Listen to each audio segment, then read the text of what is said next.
সাল ১৯০৫ Lord Curzon ঘোষণা করলেন, বাংলা ভাগ করা হবে। ভাবো, একটা সময় যখন একটা দেশ ছিল যেখানে কোনো সীমান্ত ছিল না, কোনো ওয়েস্ট বেঙ্গল ছিল না, তাহলে বাংলা কেন দুই ভাগে ভাগ হলো? এক সময় ছিল যখন শুধু বেঙ্গল ছিল, নদীতে ভরা, সবুজে ঢাকা, মানুষের মনও ছিল ঠিক ততটাই পরিষ্কার। হিন্দু আর মুসলমান সবাই একসাথে বসত, একসাথে খেত, একই গ্রাম, একই আনন্দ, সবাই মিলেমিশে থাকত। কেউ কল্পনাও করতে পারেনি যে একদিন তাদের মাটির ওপর একটা দাগ টেনে দেওয়া হবে। তারপর এলো ইংরেজরা, ইউনাইটেড কিংডম আর ইস্ট ইন্ডিয়া কোম্পানি। ধীরে ধীরে তারা এই জমির ওপর দখল নিয়ে নিল। সাল ১৯০৫ লর্ড কার্জন ঘোষণা করলেন, বাংলা ভাগ করা হবে। আর সেই মুহূর্তেই একতার মাটিতে ফাটল ধরল। কিন্তু মানুষ চুপ করে থাকেনি।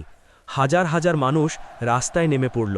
বিদেশি কাপড় পোড়ানো হলো, স্বদেশী গ্রহণ করো, এই স্লোগান চারদিকে ছড়িয়ে পড়ল। মানুষ চিৎকার করে বলছিল, বঙ্গভঙ্গ রদ করো। এটা শুধু প্রতিবাদ ছিল না, এটা ছিল এক যুদ্ধ, নিজের পরিচয় বাঁচানোর। তারপর এলো ১৯৪৭, স্বাধীনতা এলো, কিন্তু সাথে এলো বিভাজন। কেউ এটাকে থামাতে পারল না।